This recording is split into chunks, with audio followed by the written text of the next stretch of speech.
We are activating your unique self-discovery one show at a time. The Orchard of Wisdom Self-Discovery podcast are at your fingertips, just waiting to inspire and invite you in discovering just how awesome you really are and how to navigate through life in joy, enrichment, personal abundance, in mind, body, spirit, heart, and soul. All the people we bring you are here to serve you on your journey of life. Do enjoy our next show. Good morning, good afternoon, and good evening, everybody. Welcome back to another edition of For the Love of Music right here on selfdiscoverymedia.com. I'm your host, Sarah Troy, and my guest today is James Campion.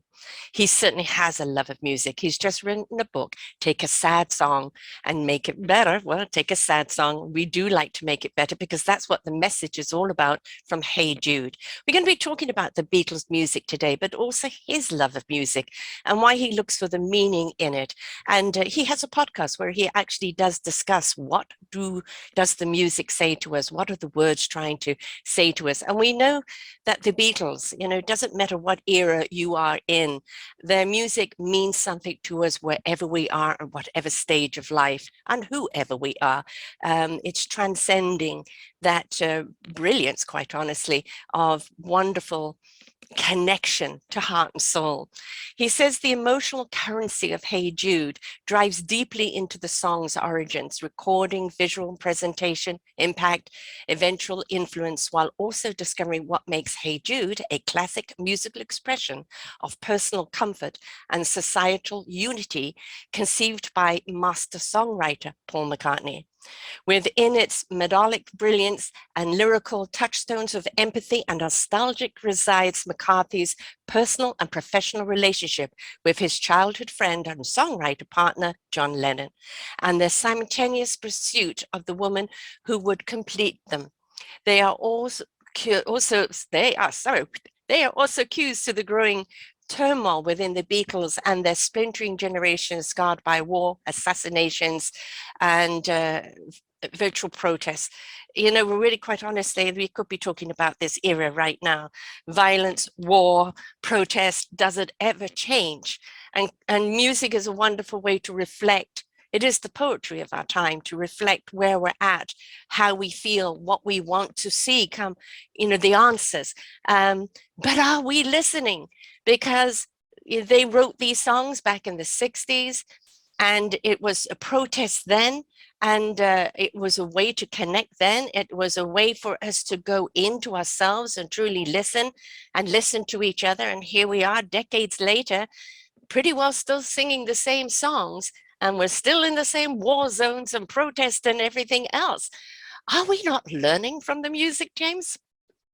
Thank you for that wonderful introduction, Sarah. That's a loaded question, no pun intended. It's funny. I do think that there's two parts of music that I love the most. It reflects its times, but also it goes beyond the times. I think Hey Jude underlines that. And the year I spent with Hey Jude, in a very, to use the term that you use there in the promotion of the book, a tumultuous year of 2020, it was my pandemic book. And I wondered quite a bit in the book, but also in my pursuit of understanding Hey Jude and all the songs that move us, how much that does reflect what we're going through. And as you mentioned, human nature as it is, each generation passes. And the older I get, and I'm going to be 60 in September, the older I get, the more I realize that the change that we all thought was permanent in the 70s is not.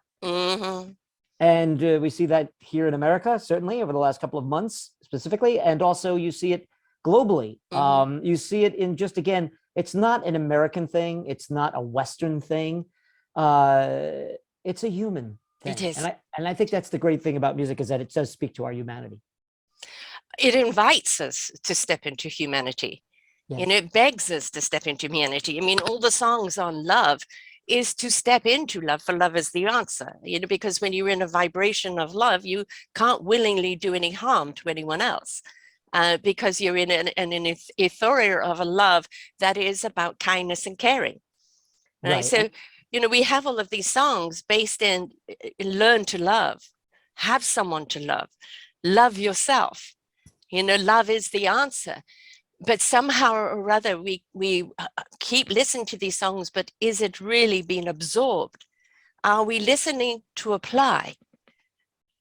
Well, that's the great thing for me about Hey Jude is it's the general positivity of it. As Paul says, and I quote him in my book as saying, you know, I'm really glad looking back at the Beatles canon, how we always talked positively for the most part, love songs and positivity, and it flows from there. But more to your point, Hey Jude is different than the giant grandiose platitudes of say, all you need is love, or imagine, or give peace a chance, which of course, John Lennon, Paul's great songwriting partner and childhood chum, wrote in those songs. Hey Jude is sort of the brother of those songs, or the sister, or kin. But there's something specific about Paul's singular, you could do this. Yeah. Love yourself, believe in yourself, and you could take that next step. And I quote the famous Gandhi book in my the quote in my book about be the change that you want to see. Yes. So it starts with you first, and you take that singular step. And I thought that was very unique because Paul uses the second person in the song. He's speaking to the mythical Jude. And in essence, he's speaking to us. He's speaking to his bandmates. He's speaking to his generation. And he's imploring the idea of vulnerability, which is tough for young men to understand, especially young men like the Beatles, who were so popular, they had to put on shields in a way, masks. They couldn't be quote unquote human. They were greater than human. And Paul, in a way, is saying, let's not forget our humanity. If you want to be able to love, you have to be vulnerable enough to take on pain. Yes. Derision, you know, confusion. I've always thought that confusion is an underrated term. I think most of our great philosophers or even religious or spiritual teachers talk about you know, if you allow yourself to not think you have all the answers, be intellectually and spiritually curious, then you can allow those things to come in. And I 100% agree with that. And I know I'm getting a little lofty here, Sarah. No. You're speaking my language. Okay, good. But I think, and all I'm really doing is reflecting what I learned from all the philosophers and all the professors and songwriters and writers and Beatle historians who all contributed to my book, to try to figure out why not just Hey Jude, but how songs affect us, and how, as you said, we can apply that to our lives and better humanity. Yeah. You know, the confusion, the word confusion, and where does the confusion come from? It is when the mind doesn't know how to make sense out of something. That actually, when we actually listen to kind of the heart and the soul and the spirit of us, the clarity is always there. So if we come from that space, the clarity will be in the mind. We won't have the confusion, but the confusion comes from the outside static and the pressures and the noise and the dictation and the repression. And we get confused of what is important, what isn't important. Should I apply this? Should I rise to this? Should I? And we get confused. But if we truly listen to our heart, which I feel is really what the Beatles were all about, they sang and wrote from the heart. And they wanted to ignite the hearts, the souls and the spirits and others, and said, if you listen to this and let it be, you will have the clarity. But you know, if we live just in thought, we're never going to find that clarity, because too many buts come up, what ifs come up. And you know, I say, sit on the but, allow, let it be, let it come to you, right? You know, and even if you are in pain, go through the pain. The pain's there for a reason. It's not meant to be easy, but it gets easier when you allow yourself to feel the pain and go through it, rather than holding on to the pain and being confused by it. Right. As the Buddha says, you know, life is pain. Well, understanding the pain, it's also joy, but that's I guess to use another Eastern term, the yin and the yang of it. And, you know, I'm also reminded of Paul's line in the song, you know, when you feel the pain, Hey Jude, refrain. But also he sings Let It Out and Let It In. A wonderful young songwriter, Kylie Lotz, goes by the name of Petal. She was one of the songwriters I interviewed in the book, and she said, think about it for a minute. Let it out and let it in. It's breathing, isn't it? Yes. But it's also the Beatles. I titled the chapter A Very Brief History of the Beatles, because I didn't have a lot of time in there. And I figured, you know, everyone knows the story, but you can't be sure. There's whole new generations. is I titled it "Let It Out and Let It In" because in the way the Beatles let out this incredible joy, these wonderful songs with these infectious harmonies and melodies, and they let in the incredible adoration of Beatlemania. And in a way, on a negative side, it almost really killed them, and it certainly sucked a lot of the life out of them as people, which is why they get off the road. But it also infused them. Paul often says, we wrote songs for our audience. Thank you, girl. I want to hold your hand. And so when Hey Jude, he's saying, you have found her, now go and get her. He's speaking in the second person to the mythical Jude, but he's not preaching. He's not overbearing. No. He's not getting in your ear. He's encouraging. He's encouraging. And then when he sings things like "Let Her Under Your Skin," getting back to the vulnerability. Yes. I think one of the philosophers in my book said, come on, think about that. Whenever you hear something getting under your skin, it's like an irritant. Paul's using it in a different way. Let it into your DNA. Yes. And let's let the love in, right? Yes. Let it immerse in, right? Indeed. Yes. We've become very defensive people. You know, we're more on the defense of prove it, I don't trust it. You know, we've become very skeptical. And if we do actually truly listen to the words, listen to the music, and really let it soak in, it would really open us back up into, you know, because negativity begets negativity. Right. And that is just the law of attraction. So what you feed is going to grow. Yes. Right? And yes, 100%. And let me just say this. I'm sorry to interrupt you there for a moment. You know, I think it was Rob Sheffield from Rolling Stone in my book that said, this song is subversive. Think about it for a minute. It's getting in somehow, sort of Trojan horsing this idea in a beautiful melody, and also in a second person discussion that Paul's having. And it's also giving us the idea. See, mea culpa. I'm one of those people who can be skeptical and can question everything. And it keeps me alive. I never want to feel like I have all the answers. But there is a part of me that when you do that intellectually, like you said, a comma but comes in, like you said, and now you want to know everything. You want to know more about it, which I think is great for a writer and a journalist, but it also sometimes separates us from just allowing ourselves to just let, and that's why music for me, I've had a lot of people write me and say, you know, you can be rough when you discuss social or politics or all the things that go on in the world. But when you talk about art, film, or this is people writing to me, or music specifically, it's almost like you lay down a little of your defenses and you allow the music to move you. And because that's what music does. It moves that's us. What it does. It sure as hell does. Yes, it does. It's a healer. It's a reflection. It's a voice that we can't find. And it's an expression that we don't know how to express. It is the answer that we didn't even know we had the question to. You know, that's the beauty of music, whether there are lyrics to it or not. You know, the music itself, actual just music without lyrics even, literally can go in and recalibrate your equilibrium. Oh, yes. Oh, yes. And the musicologists in my book said that, and I think I used this analogy. Steven Spielberg, the great director, obviously, once said that if you watch my films without the sound, you should get the same emotion from it. And that's what the musicologist said about Hey Jude. If you just listen to the way Paul is phrasing the melody, and you listen to the chords underneath, how they, you know, in musical terms, they're very dissonant structure to the song. Anytime he sings something that is, take a sad song, he goes down, but he goes back up, you know, and he comes back down. He's taking us on a roller coaster ride with just the melody. And if you just listen to the music, it will take you on. It is what I call later on in the book, comfort and unity. The comfort part is the Hey Jude, sort of a pep talk, encouragement, as you said. And then later on, when they all sing na, na, na, it's the unity. Now let's all get together and sing this song. A song, by the way, or a melody, by the way, or a coda, by the way, that does not have words that are specific to any language. It's just na, na, na, na, na. And when he sings it, it's so infectious and everyone wants to sing it. I saw him back in '89 and it happened. I just saw him a couple of weeks ago in Syracuse when he just did his latest tour. And when he just plays the piano and the full room is singing that, you get the feeling of what he meant when he wrote it. Right. And the fact that it goes on for so long. I remember when it first came out, there was criticism on that. But now you understand why. It hooks you in. You can't help but become a part of it. It is the invitation to become a part of that community, to come together.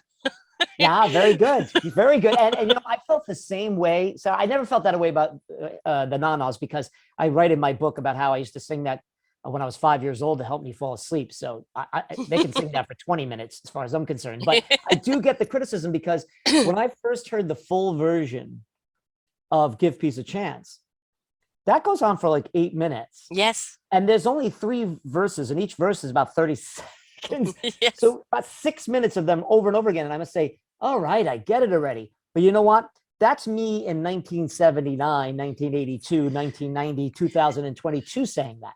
What it meant to John and Yoko, what it meant to 1969, and all those kids coming home dead from Vietnam. It meant everything. Keep saying it, keep saying it. We'll say it till we're blue in the face. Give peace. Well, we actually do know that it takes at least 8 positives to undo 1 negative. Oh, I never heard that. So I like that. This repetitiveness is subliminally going into the psyche and literally changing the mindset. Yes. Yeah. It's a mantra. Yes. I refer to it. And you mentioned before, I didn't want to let this go because you kind of reminded me of it, that I always looked at the Beatles' time with the Maharishi as sort of negative in a way. It didn't really work out for them. They were talking a lot of Eastern philosophies, and they were really talking out of their posteriors for a lot of it, because they just didn't know. But they said, okay, Christian Western philosophy and religion failed us, or it didn't do stuff for us. And then there was this whole movement in the 60s to get to more Eastern philosophies, yes, but more secular philosophies. So they went to the Maharishi, and somewhere in the middle lies the truth. But I thought it was fascinating that Paul, who was often seen as the guy who was kind of, we thought this guy had something to say, but what are you we made a mistake, which was his first original at 25 years old reaction to that.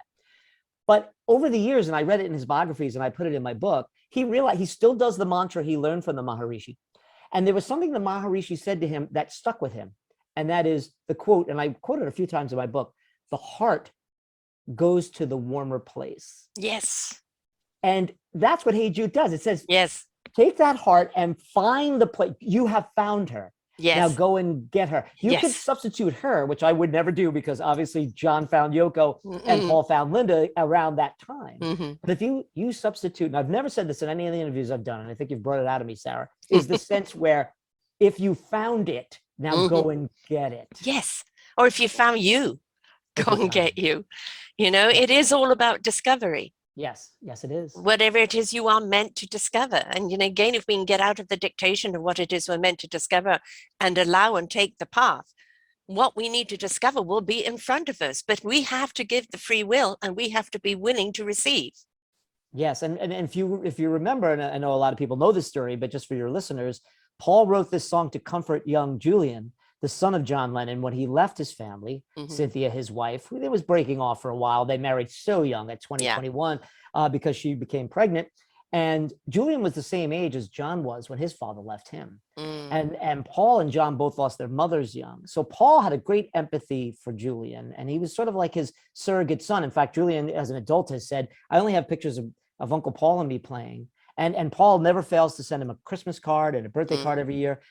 And so the story goes, you know, Paul drives out an hour out of his way on a late June summer day in 1968 to comfort Julian. And he's singing, Hey, Jules, you know, don't make it bad. Take a sad song. It's so sweet. Yes. And when you think of the origins of that, then everything you just said there comes alive. The idea of believe in yourself. You could get through this. There are better times ahead, but only if you believe it, if you take that first step to healing. And it must be, you know, mind boggling for a young child to hear, but it's even tough enough for you and I to hear.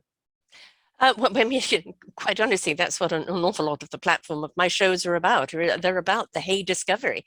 You know, they're about letting yourself in, right? They're about letting it be. We could take the titles of pretty well all of these songs, and could be a song in itself. You know, don't let me down, don't let yourself down. You know, but one of the songs that really has always had an effect on me, right from a child in boarding school listening to this for the first time, was Eleanor Rigby. Do you know much about that song? I sure do. I actually covered it in the book because it shows Paul's empathy to put his feet in the shoes of not only other people, but women. Lady Madonna, the single mother struggling. What rock star in the 1960s is writing a song from the perspective of a single mother? Who's writing a song called Your Mother Should Know? Give her a break. This woman's been around. She raised you. Don't be so hard on her. I know we're all saying don't trust anyone over 30, but our parents are over 30 and they took care of us and they care about us. And then, of course, Eleanor Rigby. This incredible song. I think one of the philosophers in my book said, one last thing, I know you probably want to say something about this because I'm dying to hear your thoughts, but you got me going on Eleanor Rigby. He said that Paul really does a great job in time. He goes back, whether it's When I'm 64 or Long and Winding Road. I mean, for a 26, 27-year-old man to write The Long and Winding Road reminds me of Joni Mitchell at 21 writing Both Sides Now. What the heck does Joni Mitchell at 21 know about? Because they're an old soul. It's got nothing to do with the chronicle age, you know. Right, they've channeled the wisdom from the universe, right? It is beyond the years. But, you know, I mean, you know, one of the lines here, look at all the lonely people. And, you know, one of the things that I think that is really prevalent in the world today is that we actually have more lonely people in a world where there is more access to communication than ever before. And, you know, like, you know, picking up the rice where the wedding has been, you know, he lives in a dream, what's at the window, wearing the face that keeps, you know, keeps in a jar by the door, who is it for? You know, all the lonely people. We've become, again, so kind of jaded. We don't see the lonely people. And the other thing we don't realize, we've become the lonely people. Right. Well, that gets back to John's, and John helped Paul with the lyrics of that. And I love the fact that Paul helped John with In My Life, which is a very, again, retrospective song about his life. Again, a young man looking back on his life, and it seems so silly to us now, much older, but those guys were old souls. But yes, I mean, that imagery is so connecting, because I'm often reminded about how much where the Beatles came from. John was born in 1940 and Paul was born in 42 during the bombings of London during World War II, and how close Western civilization came from dictatorship and hatred and genocide, and how everyone blossomed out of that. The Beatles represent this new breath for me. And so when they do write a song about loneliness, and when they do use those, and you know, those are really striking imagery, you're more apt to listen, because they're not coming from a dour or a more solemn place. They're coming from a sunshiny place. So when the fun-loving mop tops tell you, take a moment and look around you, there are people who are not in the middle of the summer of love. They're not opening up and being free. They're being trapped by something, you know. And yes, wonderful example. Great job. In 10 years I've been doing this, and the years that I've been helping people, counseling people, one of the core things is loneliness. And that loneliness is because they don't feel a connection with self, and they don't know how to connect to others.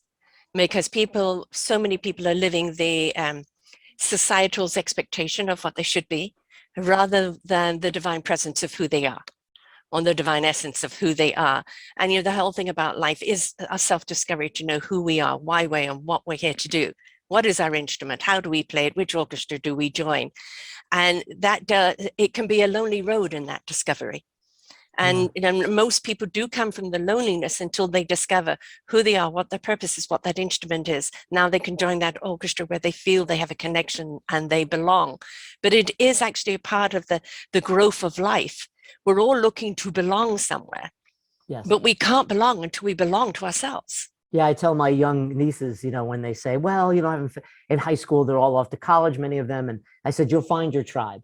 You'll find that tribe, the people that connect to you. We're all trying to look for that. And I'm also reminded, Sarah, of, you know, because I write a lot about Paul's mom and the empathy he got from her. She was a nurse and a wonderful woman. And I've often quoted and said, and I wish I put it in my book, but I say it in all these interviews, that she was the paragon of womanhood. She was so selfish, so selfless. She was so caring, but yet she was also the main breadwinner, which was odd in the 1950s, especially in Northern England. And I'm reminded of my mom, who kind of kept our whole family together and was a homemaker, but you know, was so smart about the way she went through life. And she just lost her husband a couple of years ago, my dad, and how she's going through loneliness now in a different way. Obviously, she's alone now, but she was so used to giving all the Yeah. time. She doesn't have that around. She has to Mm. rediscover, and she says it. I have to rediscover how I'm going to live my life, and I just thought of that when you mentioned that part of what you were I saying. know that, the message there that it's never too late to make that discovery. Yes. We are so many chapters in our book of life. And when a chapter comes to the end, it's not the end of your story. It's just the beginning of a new chapter. Yes. And Yes. what is Well this said. chapter going to be? Well, it's up to your experience. Are you willing to experience it? Are you willing to let it in? Are you willing to step out? Are you Yes. willing to embrace and to really see what's around you and be a part of life instead of just spectating life or dreaming about it? Yes. And I do want to say, I've said this a lot in interviews, and sometimes when I listen back to the interviews, I say, damn, why don't you be more specific about it? I want to make this point. I've said many times that I think Hey Jude is different than All You Need Is Love, which is more of a platitude. Even though I love All You Need Is Love, I connect more with Hey Jude because it's a personal, hey, you could do this. Yes. But I often say, and I use examples, I say, what Paul's saying is you don't need these aphorisms or these platitudes, these self-help books or the drugs or the religion, but I don't want to also begrudge the fact that people do connect to religion, and they do need philosophy. Each their and own. They do need therapy, and they do need some medication. But trust me when I'm telling you, I'm not saying that. Right. But even coming to the grips with the idea that you need these things is a way of self-discovery. It is. It is. Yeah. What is it you need in your life to be whole in your life?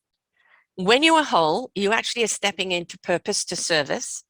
That actually really expands that whole wholeness, because now you are sharing of you. So being abundant and letting your cup runneth over benefits everybody, you and everyone else. Yeah. Being deprived, what have you got to give? So his mom's generation, even my mom's generation, even my generation, I'm 67, it was about, no, you've got to give and give and give until you drop. Right. And, there is no, just suck it up and pick yourself up again, where that's completely turned around now, where we are saying to people, you need to be as much as you can be, do for you, so that you can be abundant and help others. Oxygenate yourself. You can't help anyone if you're gasping for breath. Well, listen, I use that all the time. What do they tell you when you're in an airplane? Yeah. When it drops, put it over your face first. Otherwise, you can't help. You can't help anybody if you pass out. Exactly. And this is more of the era now that we are actually beginning to understand that our own personal abundance isn't narcissism or isn't greed. It is that abundance that comes from within you that then exudes out.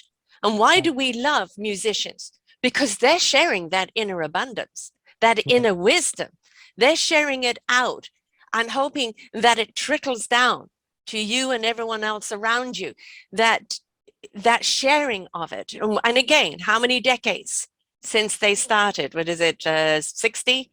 It's 60 decades now. Right. Or 6 decades, right? Not 60, 6 decades now. Sure. I'm you just reminded me of the great Sam Cooke song, "A Change Is Gonna Come," which one of the professors talked about being a subversive song in a sense where it's not a specific protest song. Literally, it talks about any change if you're open for it. There's nothing in there that says we are being oppressed, we shall overcome. Civil rights is not mentioned in it. The Black experience is not mentioned in it, but yet it's all of those things. Yes. And I find that, again, Paul's secular gospel song, a song that has gospel phrasing in it musically and lyrically, a song that has more at the end. The namas is longer than the actual structured song, in which he is quite rightly screaming and testifying the way Sam Cooke did in The Soul Stirrers in the 1950s. But I am reminded of a change is going to come because it has an incredible ability to get those messages across. And that's why I think we love, it always amazes me that people will say, well, I wish artists would just shut up and make songs. Well, the songs are the thing that's not shutting up. No. If they have something to expound on that, they have every right as a person who's a construction worker, a teacher, a priest, whatever, a rabbi, a baseball player. Everybody has a voice. But what musicians do, or songwriters do, and did so well in the 1960s and 70s specifically, is write those songs to get us to think for ourselves about how we can, as Gandhi said, be the change we want to see. We are the change we want to seek. We are the peace that we seek. We are the love that we seek. We have to become it in order to make it happen. It is not an exterior thing. It is an interior thing. Right. And, another song that comes to mind here is the Come Together. Here comes that old flat top, he's grooving up slowly. The beat of it was very much, wearing, coming into it. The whole thing about it, is in an invitation for everybody just to simply come together. We are, an orchestra has to have individual musicians. And each one of those musicians need to really know their instrument. But they've also got to be willing to come without ego and harmoniously play together, right, which the Beatles did exceptionally well. Right. Even when they weren't getting along, they did. Right. The music is what bonded them. Yeah. Yeah. Or as Tim Riley, the great Beatle scholar, told me, once they found that groove, they realized it was very rare. Right. And they better get back to it. Yes. And Come Together is a very interesting song to cite, because John wrote it for Timothy Leary, who I think was either running for president or governor of New York or something. And he asked him to write him when Timothy Leary visited John Yoko in Toronto for Bed and Peace. He asked him, and John said, okay. And he wrote this thing. But of course, the whole Timothy Leary thing, as most Timothy Leary things, fell apart. And John had this great song that he could, again, like Change Is Gonna Come, make it a general message of let's all come together, which again was as much needed to be heard and was a #1 song in America, just like Hey Jude in 1969, as much as Hey Jude, with all the war and assassinations and riots in the streets, was needed in 1968. So the Beatles were able to give that, even on a higher plane than some of the great folk singers. Bob Dylan was certainly a contemporary, absolutely an influence, and in many ways superior, maybe, than the Beatles in connecting to the streets. But Dylan, except for Like a Rolling Stone, that made it to #2 on the charts in 65, and I'm talking about chart success, but that is a reflection of popularity. How many ears can you get? How many souls can you change, whenever you want to say? How many minds can you affect?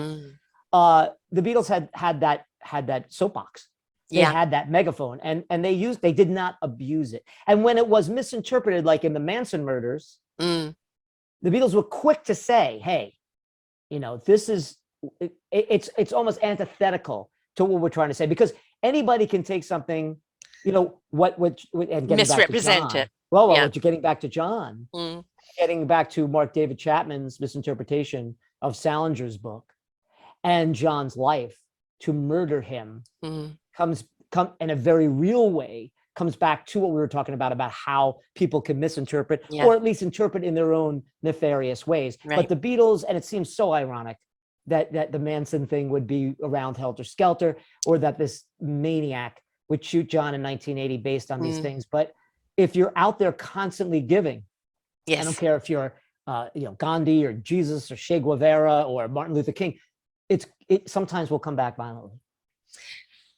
I always say resistance is futile, but there are those that will resist and live in the pain and the anguish because they won't take accountability for their own journey and their own process through it. And they've got to have someone to blame. They've got to have someone that's got to pay for their pain. And the more that somebody stands up there in that love and peace, and we can do it together, and you are the strength that you seek, to a person who cannot find that strength, doesn't want to find that strength, is riddled with the anger of God, somebody's got to pay for my pain. That is why they seek the person out that is speaking of the love is within you. They don't want to know. They just want someone to pay for their pain. And of course, the great irony of that is that John admitted in 1980 that he was a violent youth, and he was. He would lash out with his fists, man, woman, child. And he had a hard time relating to his son, Julian, we just talked about. And he would say to Paul, and I quoted in the book, I don't know how you do that. How do you play with my son? John didn't have the tools because, as you said earlier, he didn't have a father. His mother was quite a free spirit, and she supported him artistically, but she couldn't handle him. So they farmed him off to Aunt Mimi. And then she dies, his mom, as soon as he gets to kind of know her as a teenager.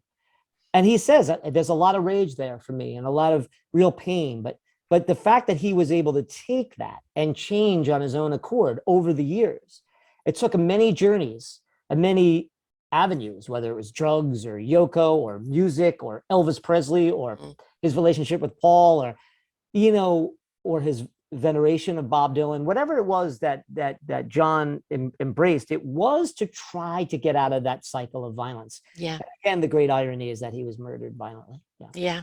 Yeah. Yes. And, you know, one never knows, you know, what is going to happen. All you can do is just live each day.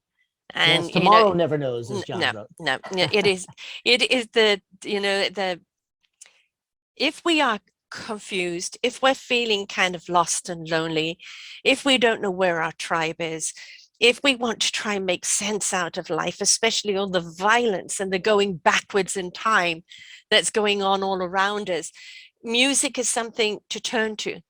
Yes. Because not only are the lyrics going to help you unravel and try and make sense, they will empower you to step out of the confusion into your own personal clarity, because really that's all you own. All you own is your own choices, your own interpretation of life, your own participation in life. This is what you own. And if you have that clarity, that inner clarity, then you know what to do in order to bring that clarity and peace in your life and resonate it out. Mm-hmm. But the music is one that most certainly is your compass, is your guidance, you know, is the poetry of our times, is your friend. It's speaking to you personally, and it doesn't judge. Yeah, you can't say enough positive things of me in my life about music and what it's done for me. I can mark, I have touchstones and of maturation based on what music did for me, woke me up from many different portions of my life to get me forward. And again, getting back to Hey Jude, for me, you know, a lot of people said, well, it's sort of an escapist song. Here's Paul letting us exhale for 7 minutes in 1968 when all these terrible things are happening. But then there was a few people who said, wait a minute, he's making us face what that cycle is. And I looked at it as, oh yeah, it's an escape song, all right. It's escaping this constant circle of enabling this behavior. You could move this out into a forward motion. The movement you need is on your shoulder, which is a line that everybody always talks about. And we talk about it in 3 different parts of my book. And my good friend, Adam Durtz, who I do the podcast, you were kind enough to mention, it's been a while for us since the pandemic, but we'll hope to get back to it. Adam, you know, is a lead singer and songwriter for Counting Crows. And he said, well, the movement you need is on your shoulder. Well, your head's on your shoulder. Yeah. You know, yeah. So it's really not that, you know, mysterious. But I love that the idea that you can move forward, as opposed to, let's just listen to the song and forget that the world's on fire. Because as much as we love Change Is Gonna Come, and we love Dylan, and we love the Beatles and Come Together, songs cannot change the world in a physical level. You still need the civil rights movement. You still need the Civil Rights Act. You still need, you know, to defeat the Nazis. You know, there's action that needs to be done. But I think what music does is it allows us to framework that. Right. And for me, it's the greatest framework. When you talk about the poetry of our times, I do look at it as both sonic poetry and quite literal poetry. Mm-hmm. Yeah. You know, it is that I have been known to suffer through depression, and music is the way to bring me back. Again, it resets my equilibrium. It lifts me up. It takes me away. And this brings me to the song of Yesterday.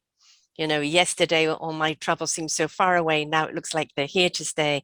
Oh, I believe in yesterday. And suddenly I'm not half the man I used to be. There's a shadow hanging over me. Oh, yesterday came suddenly. And then, of course, why did she have to go, talking about a love lost? But, you know, we could be talking about that song in many ways. And I think right now there's a big reflection to the yesterdays. You know, we used to have peace, or we used to have respect of one another. We used to have common decency. You know, where did it go? Why did it have to go? You know, can I get my yesterday back? That would be my interpretation of the yesterday right now. What would be yours? Well, there's so much to unpack there. Well said. A couple of things. I'm reminded of Woody Allen's great film, Midnight in Paris. in which the main character is pining for the 1920s, which Yes. I do. I do, you know. It's a wonderful era. Hemingway and Fitzgerald in Paris, Yes. whooping it up and writing genius stuff and drinking cheap wine.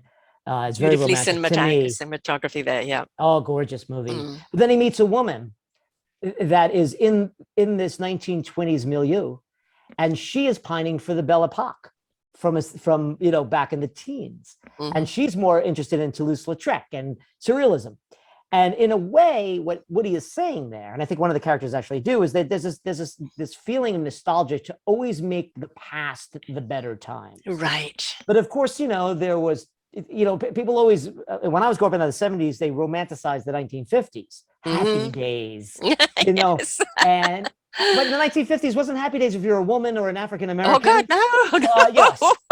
So, or you happen to be shipped off to Korea. So there's many aspects of it. So yes, but I think what Paul's doing on a personal level there, and that's the great thing about Yesterday and Hey Jude and all the Beatles songs, is that they marry the personal and the universal so well, which is what art does better than anything. Yeah. And when Paul says in an interview in his 40s, because he wrote that song when he was 22, 23 years old, once again, shocking the way Joni Mitchell writes her song.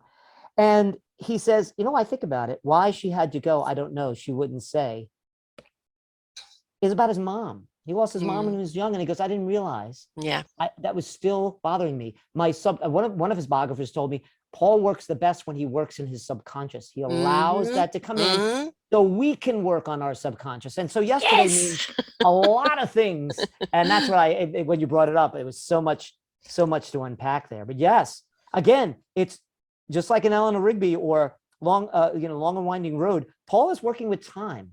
He does an incredible job, you know, discussing how the linear mind works and then how to get outside the linear mind to see almost three-dimensional the way we view life. I call him the knowingness artist, and I speak of knowingness a great deal. And knowingness is when your soul is ignited, you have the clarity, and it ignites with the heart where the truth is, and it lifts up the spirit into action. The mind will know what it needs to know when it needs to know it. It's a form of channeling. It's a knowing. I know what I need to know. I don't need to know why I know it. And I think when you've got these kind of musicians and that comes through them, it's not a question of what they're writing or why they're writing. It just simply is. And it's there for that reason. It's what's needed to be known in that moment. It is the truth of that moment. And they got out of ego. They got out of mind. And they allowed that to come through them and just be. Right. That vulnerability again, which I think you need to do to love and also be a great artist. And I struggle with that a lot as a writer. And it's one of the reasons why I always have this argument when people call me an artist. I really feel like I'm a craftsman. For me, the rubber hits the road. The great joy of what I do in nonfiction is the research, the interviews, and I try to let the book reveal itself to me, as opposed to having a specific thesis, which of course you have to start off all ideas with. You have to pitch it to the publisher. You can't just say, I don't know where this is going, but give me money for it.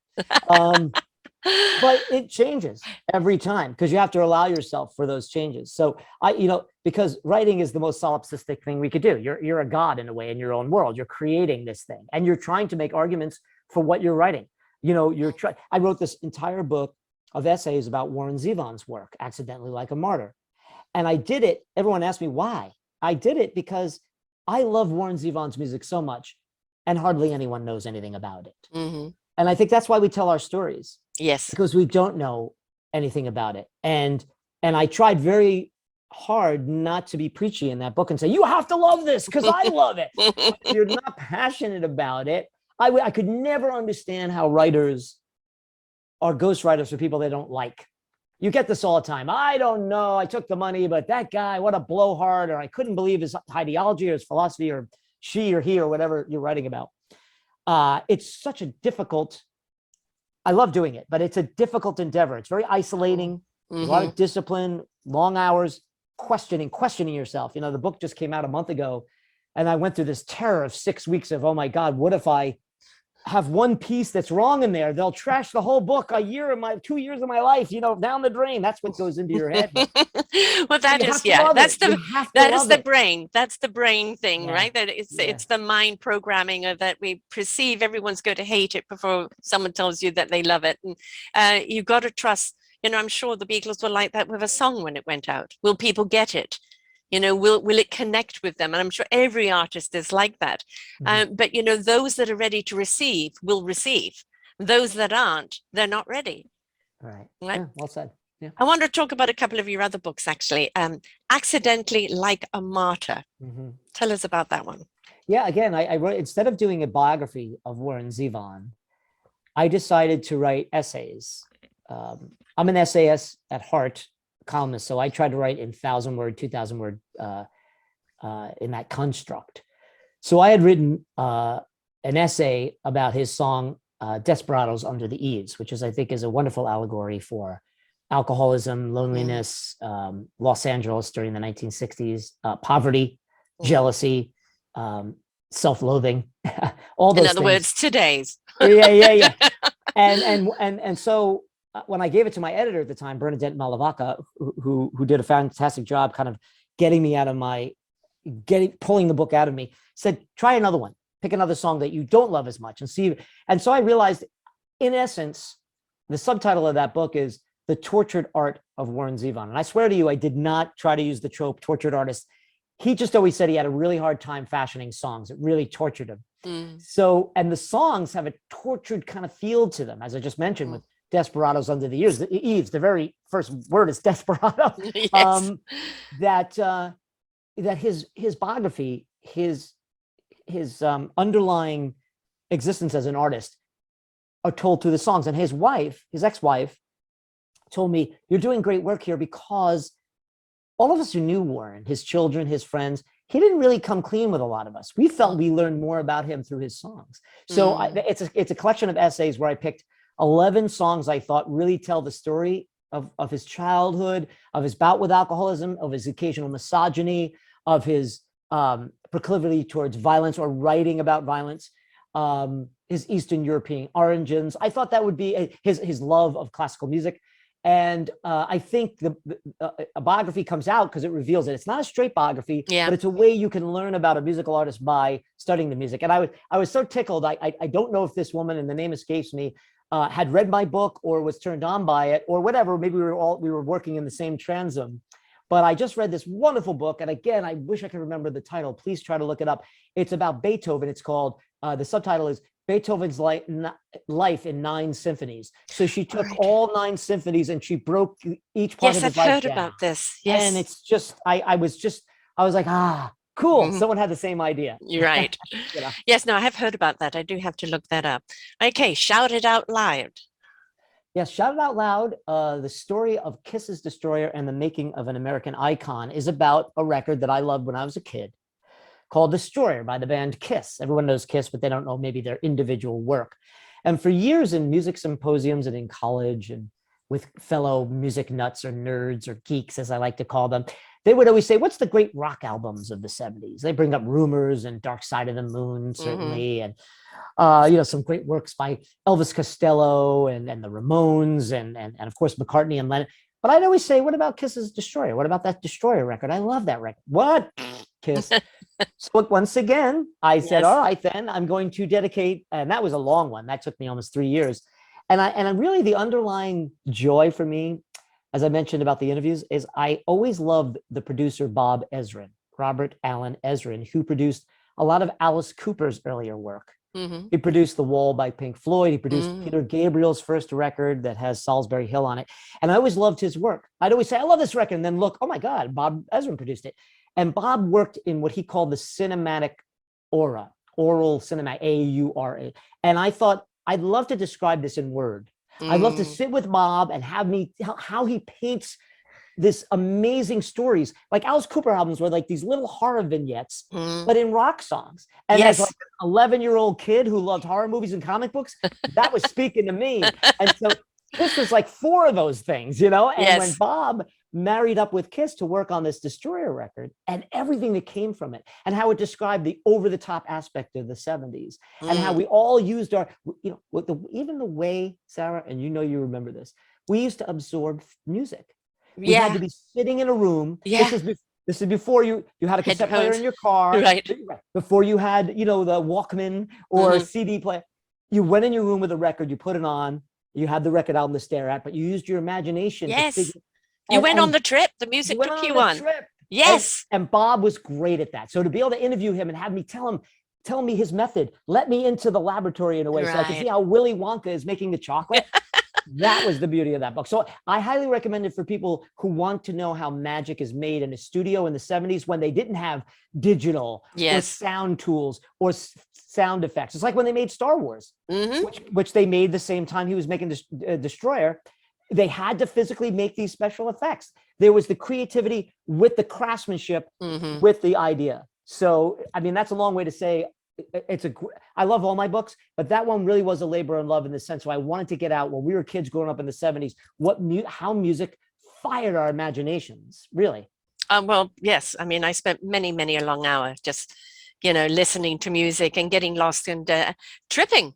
You didn't need drugs. You just listened to music. You tripped to the music, right? Yes. And of course, I do want to say, I'm leaving out radio and people listening to radio. It was and I always get these names wrong. So please read my book because I want everyone that contributed. But the psychology professor, I think Professor Halpern from Baylor University told me, remember, Hey Jude is great because it popped out of all the radios and all the storefronts.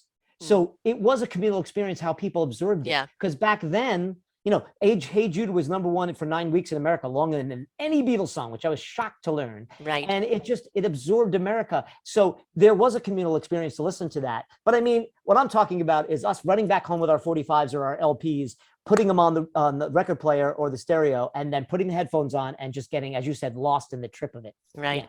Well, you write for my brother's site, hackwriters.com, my brother Sam, and a little tip that you didn't know about him. We moved to South Africa in '69. And I met this British guy who actually had a turntable and wanted to start a mobile discotheque. I introduced him to my brother. So they started the first mobile discotheque. I then later with a boyfriend did a mobile discotheque, and I was the first go-go dancer in South Africa before it became sleazy. And we played parties everywhere. We had, we had the speakers that looked like coffins, and crates and crates and crates of records, the big ones, And but the thing is that when you played at these parties and you played all of these songs, and everybody got into it.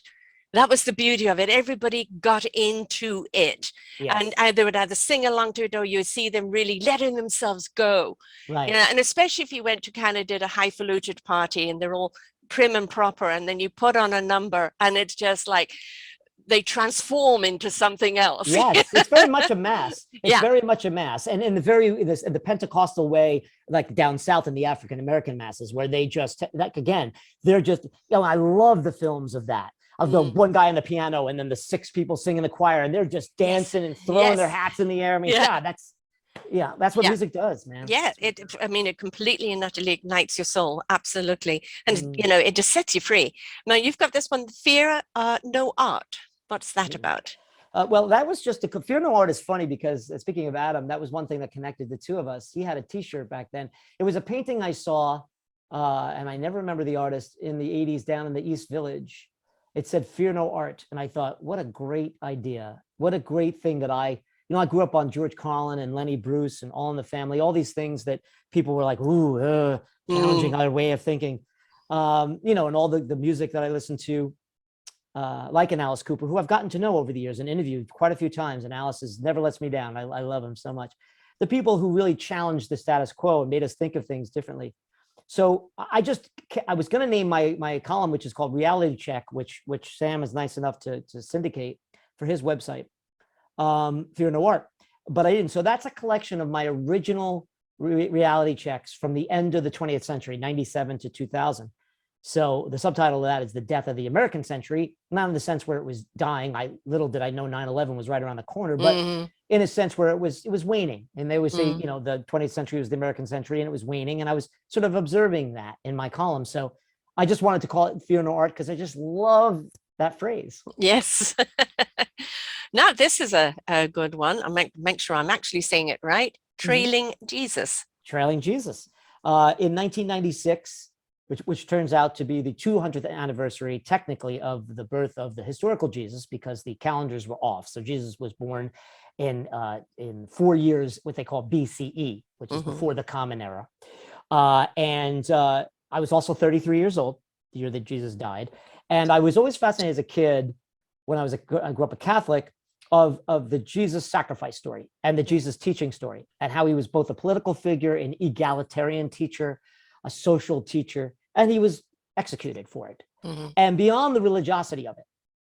And I started studying about that. In the early 90s, there was this great boon of Jesus, the Jesus Seminar, and a lot of books about, Jesus scholarly pursuits of the historical Jesus versus the Christ of the Bible. Right. So non-canonical, there's like a ton of these gospels that are not part of the canon, not accepted from the church. So I gathered all that information, studied for years, and then I went off to Israel for a month. And I got a map, and this is before the internet and all that other stuff. And when I started paper maps, folks, they fold on each other.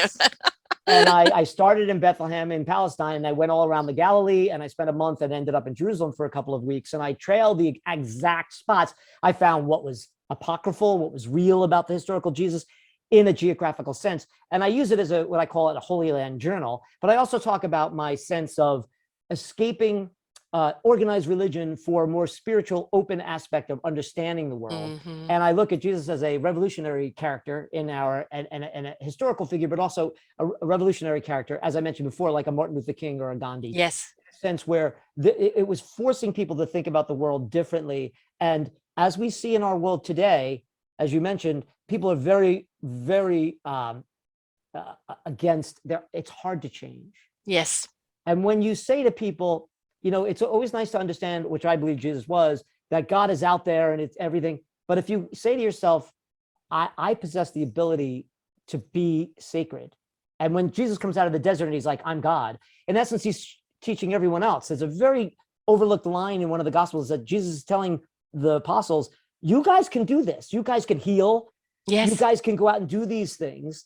And, we tend to look at Alan Watts, the great teacher, said, when we look at the Jesus story, we're looking at it like, well, he's the boss's son. How does that help me out? Yeah, exactly. But that's ignoring the message that the Jesus movement was Exactly. made. Yeah. So, and I found I learned so much. So that really was about that. And also I learned so much about Mary Magdala of Magdala, which is misinterpreted as Mary of Magdalene in the Gospels, in which Mary was one of the leaders. It was a feminist movement. She bankrolled the Jesus movement, yet she's completely expunged from that story. Very patriarchal. So all of that stuff is in my book. Oh, that's fascinating. 6 years to write that thing. Wow. Yeah. When we talk about the God, it isn't them or us. We are all made out of particles of the universe, whether it's God, universe, spirit, whatever you wish to believe in. We are all part of the same. Whatever you look at God as being, it is within you. All you have to do is ignite it. We're back there again. Exactly. What other book do I have here quickly? Yes, this one is Midnight for Cinderella. Yeah, that was something I used to say in college. Everybody got a kick out of that because, of course, at midnight, the coach turns back into a pumpkin and she turns back into a pauper. Plus, it was always my mom's favorite thing as a kid. She used to always talk about the Cinderella story as sort of a story of hope, a story of, not allowing other people to define you. And knowing, I don't like it as, again, a patriarchal story that she has to end up being saved by the prince, but that's very Disney-esque, isn't it? But I do love the guide concept of Midnight for Cinderella. That was the last compendium I did. I did some more essay writing in that, but that is, again, my columns from after what you read in Fear No Art all the way to 2005. So it goes through the Iraq War. It goes through a couple of elections. It goes through a lot of social. I write about sports in there. So Midnight for Cinderella is a funny way. It's just a funny line that I used to say in college that used to make people laugh. Like when everything would go bad, I'd be like, well, it's midnight for Cinderella. There's midnight somewhere for everyone, right? Right. Like it's 5 o'clock somewhere. Right? Yeah, exactly. It's like, Lennon, what is this Why book? Oh, wow. Thank you for asking. That is my only novel. The only fiction I've ever written. I decided, and I remember I was telling a woman this in a bar one night, and she said, that's very ambitious. I hope you do it. I wanted to write an adult version. And when I say adult, I'm not saying X-rated version. I'm saying Grown up. A grown-up, mature version of one of my favorite books as a kid, Alice in Wonderland, or Alice Through the Looking Glass, which are often conflated, again, thanks to Disney. But the idea of using mathematical, poetic concepts to create movements. I didn't realize it at the time when I was writing this book in the late 90s. It didn't come out until later on in the early teens. I think it came out in 2013. That I was writing about all these pop-up events that people have, artistic events that are happening, that are not painting or poetry or something. They're just this thing that happens and then it goes away. Right. And it's really a book about how do we define art? Right. What is art? And so my wife and I always argue, and we had our greatest argument, which I loved, on the banks of the Seine in Paris, where I was like, well, art is a two-way street. I make it, you react to it. Film, poetry, song. And my wife's like, hey, art is you creating something and throwing it in the basement and it's still art. So I try to qualify that as saying that's creativity, but it has to be art. It needs the other side to react to it. See, she disagrees. I think, in the minority of that argument, but I try to make that argument and why is what is art? But why can't both of you be right? Because the yin and yang again, right? It's two different sides of the story there, right? So, Sarah, I mean, art is waiting to be discovered. So maybe it's been in the basement there for a while, waiting to be discovered, so that it can be received. So, and every single one of us has the ability to express art in some way. A lot of people, when we talk about creativity, well, I'm not a writer, I'm not an artist, I'm not a singer or lyricist, I'm not this, so, I've got no creativity. And funny enough, I did another show on creativity this week, and it is that creativity lies within each and every one of us. It's just discovering what it is.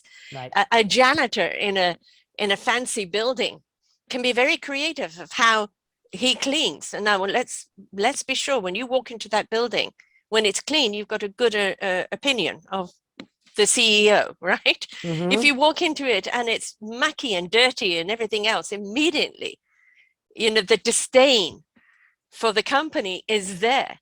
So the creativity of the janitor and how, spit and polish, everybody has a role to play, and we can all be creative of it. Right. And the fact that, it doesn't make the news, or it doesn't do this, it doesn't do that, doesn't mean that it's not being creative and that you're not artistic in some way. Right. Like, fear no art, ignore no art, or see the art in what you're saying. This woman that used to be a friend of mine, was a girlfriend of a friend of mine, and she was like, I wish I could be creative like you guys, this group I had. And I said, you're a great cook. I can't make grilled cheese. That's an art form. The culinary arts, they literally call it the culinary arts. Yes. Exactly. Well, my brother is a writer, and I love his books, and I love where his books take us, because they're always multi-dimensional. They always take us on a different plane, which I absolutely love. And I started writing for him, and I write very much as I speak, lyrically, very rhythmically, and he's the literary teacher, and I'm the out there person. And he would start rewriting it, and I said, no, just correct grammar and spelling, but don't change my format. And so he left it, and would kind of be surprised at people reacting to my articles. Right. I don't understand why people are commenting this, because I am speaking to what they're going through. Right. They're relating to me. Right. Because I'm speaking in their language. So, again, it's all up to interpretation, isn't it? Yeah. Yeah. And you inspire. And that's what you want to do when you put pen to paper. Inspiration begets invitation. When you're inspired, you're invited to become a part of. I write to be read. I speak to probably half a dozen schools a year, sometimes less or more, depending, but I always say that first. I write to be read. Your editors will always tell you, if you're trying to say this, say it this way, because they're not going to get that. Right. It's in your head, but you need to get there. And you think in terms of, are they going to understand this? Are they going to be excited about Hey Jude? Are they going to be excited about Kiss? Are they going to be excited about the Jesus movement? How do I get that? Again, that's that subversion of song, getting the message through. That's your job to me as a writer. Right. You have your interpretation. How do you make your interpretation clear enough that it isn't just the one person that's going to get it, but others are going to get it from their different perspective? I'm a True Colors coach, the 4 key personality traits. And even when I put out a show blog for people or write anything, I always try and make sure that I'm addressing all of those personality traits in some way or other. What are they? You have, they're represented by colors, orange, green, blue, and gold. But your gold, they like the facts and figures. Let's say you're taking a building. You've got the blueprint. The orange person will have that blueprint. They've done the details, everything perfectly in line where it's going to be. They'll give it to the gold to build. They don't want the imagination of having to do anything. They'll build it and they'll build it utilitarian, solid. Right. Okay. And then you've got the blue person that will create the atmospheric interior of it that is invitational. And you have the orange person that knows how to market it. That's cool. So yeah, it's very cool. I thought you were going to say John, George, Paul. Actually, when you're looking at Star Trek, you're looking at the captain and Scotty and Spock and Doc. Right? Yeah. They're archetypes. Yes, they're archetypes. Yes, exactly. And for me, it became quite a clarity when I discovered those in 2001 of kind of understanding who I was and why nobody got me, because I'm a screaming blue. I'm a screaming. I am the visionary. I can see, the how everything can come together and create that atmosphere where people want to come to. And and if you're talking to a gold, sometimes it's like they don't get it. So we have to bring in to whatever we do a little of the other people's language so they can get it. Right? So true. Which is, it can be difficult if you are, a person that is in a particular flow. But I think this is something that the Beatles had it with such, and it'd be very interesting. I would love to have done all of the colors to know what they are, because they really knew how to round it out. That it made a complete picture. It's a mystical bonding. It really is. And it didn't matter who was listening to it, which personality trait, everybody got something from it. Right. Yeah, it's true. And that's true artistry, isn't it? It really is. Yeah.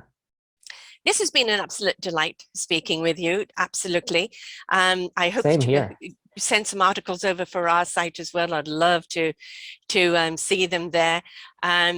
And you've got all of these books. Did we cover them all? Or my first one, Deep Tank Jersey, had a 20th anniversary in 2016. So that came out in 90. That was my first published book, and it's just a book about a musical act, a band here in New Jersey that never made it big. But there are people who make a living playing music that are not on the cover of Rolling Stone magazine or don't get on the radio. And I wanted to tell their story and the stories of the people around them, like the roadies and the light men and the sound men, and the groupies and the bartenders, and it was a lot of fun. I'm glad that you've done that. Do you like Americana blues? Of course. Okay, then I have somebody for you to listen to, Justin Johnson. I sure will. I got a great surname. Yes, but I interviewed him some years ago. It was one of my favorite interviews because, again, he doesn't play music; he is music. And, somebody will make a guitar out of a spade or an oil can or car parts. Sure. And as long as they've got strings on it, he can make music. And when he plays, as I said, they merge. And a wonderful young man that goes into schools helping other kids how to put a guitar together and play music, really down to earth. But when he plays that music, when your gut slightly tightens up when you listen to that music and it starts coming up and everything about you, he's one of those musicians. So if you ever get back to your podcast, it'll be a good one for you. I will. I gotta go now, but I'm gonna listen to it on the way on my ride. Is he on Spotify and other places? Yes, I will actually send you the link before you go, and I highly recommend it because he is just one of, just a great guy. I love interviewing musicians. It's a guilty pleasure because they truly are. Their art, their truth. It's absolutely wonderful. And clearly you are too. The appreciation for the artist, which not many people do. Everybody has their own interpretation, but somebody who's dedicated their life to actually representing them and to actually speaking to the depth of who they are, not just the titillation of their music. Thank you for doing that, because you've become that that support voice of they're more than just. Thank you. Right. I So really thank you for appreciate that. Thank you for this discussion. I can't wait to listen back to it, because I think at some point, I don't know what we were talking about. It just got so deep. I'm going to listen back and go, why did you say that? No, I think No. thank you so much. How do people get hold of your books, and how did they get hold of you? And, when your podcasts come back up, how did they get hold of that? Oh, yeah, of course. The podcast is Underwater Sunshine. It's on, it's Adam Duritz and myself, James Campion. It's on Spotify. It's on Apple Music, all those things. My book is everywhere. If you want to order it on Amazon, Barnes & Noble, if you want to go into your local Target. I often tell people, go to your independent bookstores, and they can always order it if it's not on the shelf. You can order it from jamescampion.com. All my books are there. I offer free shipping to the continental US. If you order it, I will sign it to you or a friend or whatever. I will autograph it directly to you. So all those things. I thank you so much, Sarah, for the time and for the promotion of my work. Oh, absolutely. When my brother said, read this article, and I thought, I've got to post this article. I have to reach out to interview you. And, it's, again, music is just so wonderful. I want more and more people to take it more seriously. Indeed. Definitely. It is more than just something that picks you up in the moment. Look to the depth of it, because it'll open up the depth within you. So thank you so much for sharing here today. I have truly and utterly, completely enjoyed it. It was very nice meeting you, and it was great being on, Sarah. And say hello, Sam, from me. I will do. Peace. Do it. Peace out, right? And until next time, folks, remember, it's up to us what we do with the music, but please let the music in, for it speaks to your heart and soul and spirit and ignites your mind to knowing what you need to know when you need to know it. Bye for now. Peace out, and let it be. We hope that you enjoyed the show. Find all of our shows on selfdiscoverymedia.com under podcasts or selfdiscoverymedia/shows. And for all our current shows, go to What's New. We are supported by you, the audience. You'll see a nice big shiny blue button for one-time donations, or follow us on Patreon and you will be able to support us there. We enjoy bringing you such wisdom. And the next show will be up in just a moment.